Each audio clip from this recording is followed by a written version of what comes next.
Hello world, எல்லோரும் நல்லா இருக்கீங்க தானே? அதுதான் வேணும். என்னென்னா எங்களோட பிசியில் நான் சொல்லியிருக்கேன் தானே, நாங்கள் பிசியில் இருக்கோம்.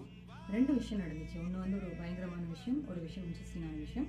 என்னென்னு பார்த்தீங்கன்னா, நாங்கள் நேற்று ஈவினிங் போல் ஷாப்பிங் போயிருந்தோம். ஒரு 8:30, 9 அந்த மாதிரி இருக்கும். ஷாப்பிங் எல்லாம் முடிச்சுட்டு ஒரு சமோசா வாங்கலாம் அப்படின்னு ஒரு இந்தியன் ஒரு ரெஸ்டாரண்ட்டுக்கு போயிருந்தோம். பார்த்து அங்கே போயிட்டு வந்துட்டு பார்த்தா டமால்னு ஒரு சத்தம். பிள்ளைங்க 2 பேருமே காருக்குள்ளே ஏறிட்டாங்க. என்னடா சத்தம் கேட்குதுன்னு பார்த்தா ஒரு வெளிச்சம் மாதிரியே தெரிஞ்சிச்சு எனக்கு. சரி, ஏதோ நடந்திருக்கு, ஏன்னா அப்பப்போ ஏதாவது நடந்துகிட்டே இருக்கும், ஏதோ நடந்திருக்கு அப்படின்னு சொல்லிட்டு நாங்கள் வீட்டுக்கு வந்துட்டோம். வீட்டுக்கு வந்துட்டு ஒரு 2 மணி 3 மணி அந்த டைமில் ஒரு ஃபேஸ்புக்கை பார்த்தா இல்லை நிறைய ஆளுங்க போட்டுகிட்டே இருக்காங்க. இப்படி சத்தம் கேட்டுச்சு, வெளிச்சம் எல்லாம் வந்துச்சு, என்னென்னு பார்த்தீங்களான்னு கேட்டால் போட்டிருக்காங்க ஒரு மீடியம் ஒன்று விழுந்திருக்கான்.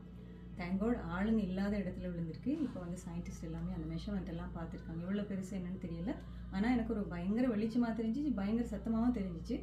அப்படி ஒன்று விழுந்திருக்குன்னு சொன்னாங்க. அது ஒரு பயங்கரமான ஆனால் இன்ட்ரெஸ்டிங்கான விஷயம்.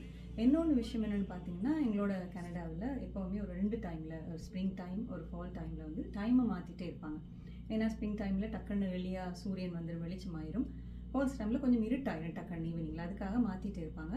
ஆனால் இந்த மார்ச் 8th இருந்து எங்களோட பிசியில் என்ன சொல்லியிருக்காங்கன்னா, இனிமேல் நாங்கள் டைம் மாற்ற மாட்டோம், இப்போ மாற்றுற டைமோட அதுக்கு பிறகு நாங்கள் மாற்றவே மாட்டோம், நீங்கள் எல்லாருமே டென்ஷன் இல்லாமல். அப்படி அடிக்கடி மாற்றிட்டு இருக்கிறதால ஒரு கன்ஃபியூஷன் தானே, டென்ஷன் ஆகிருக்கும். இன்ட்ரெஸ்டிங்காக இருக்குன்னா அப்படி என்னடா இது எல்லா ஒரு இப்படி மாற்றிட்டு இருக்காங்கன்னா, ஆனால் ஒரு டைம் பார்த்தீங்கன்னா அது ஒரு கன்ஃபியூஷனாக இருக்கும். ஆனால் இப்போ சொல்லியிருக்காங்க அது எதுவுமே நீங்கள் கன்ஃபியூஷன் ஆக வேணாம், நாங்கள் இனிமேல் மாற்ற மாட்டோம் அப்படின்னு சொல்லியிருக்காங்க. ஸோ இதான் இந்த 2 விஷயம். இப்படி இன்ட்ரெஸ்டிங்கான விஷயங்கள் வர நான் உங்களுக்கு சொல்லிகிட்டே இருப்பேன். அதை நீங்கள் கேட்குறதுக்கு எங்களோட சேனலை சப்ஸ்கிரைப் பண்ணிவிட்டு வெயிட் பண்ணிக்கோங்க. நாங்கள் நாளைக்கு வந்துடும், நீங்கள் வந்துடுங்க. இன்னொரு சப்ஸ்கிரைப் பண்ணிவிட்டு. பாய் பாய்.